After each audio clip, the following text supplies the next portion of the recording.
तुम्हारे हाथ में है। सेवकाई केवल पास्टर नहीं करेगा, सेवकाई हम मिलकर करेंगे। समझ रहे हैं ना? तो सेवकाई में भाग में आशीष पाने के लिए, तुम्हारी संपत्ति में आशीष होने के लिए तुमको क्या करना पड़ेगा?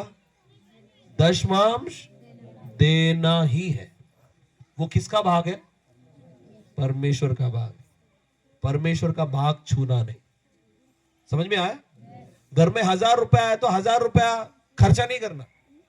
100 रुपया अलग करके बोलना ये प्रभु के लिए, सिर्फ 900 रुपया हमारा। निर्णय लेगा? निर्णय लेगा? 50,000 रुपया आया तो प्रभु का कितना? 5 क्या? 5,000। 1,00,000 रुपया आया तो 10,000 किसका? 90,000 से तुम खेलना। 10,000 क्यों चाहिए? ऐसा नहीं बोलना। सही बोलेगा तो ये 1,00,000 रुपया भी कौन दिया तुमको? परमेश्वर ने दिया। चाहिए तो पूरा उठा ले सकता है। तुम बोलोगे हमने काम किया, हम क्यों दूं? लेकिन सवाल है, काम करने के लिए शक्ति कौन दिया तुमको?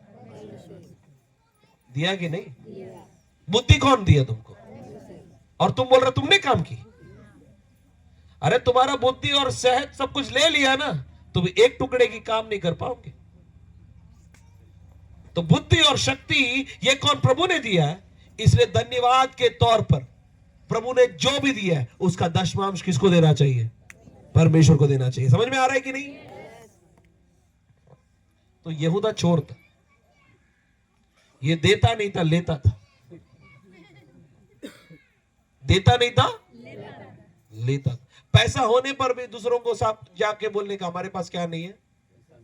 पैसा नहीं। लेता था, चोर था, एक नंबर का चोर। अब मैं फिलिप्पुस के बारे में आ रहा हूं।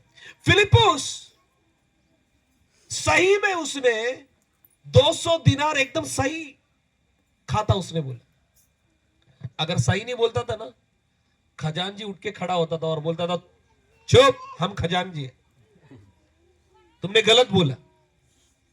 ऐसे खजानजी उठा नहीं वहां, क्योंकि खजानजी को मालूम है फिलिप्पुस ने जो बोला सही सही।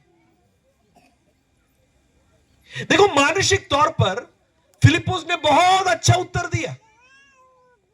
दिमाग से बहुत अच्छा उत्तर कौन दिया? फिलिप्पुस ने।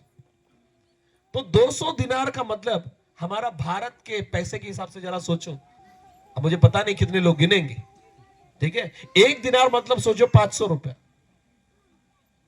तो मतलब 200 दिन काम करोगे और 500 रुपया तुम जमा करोगे, कितना मिलेगा? कम से कम 1,00,000 रुपया, है कि नहीं? 1,00,000 रुपया बराबर बराबर।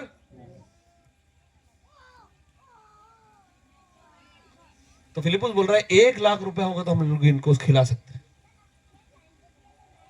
अब फिलिप्पुस से हम कुछ सवाल पूछने जा रहे हैं। रेडी है? हम लोग फिलिप्पुस को पूछेंगे कुछ सवाल। फिलिप्पुस,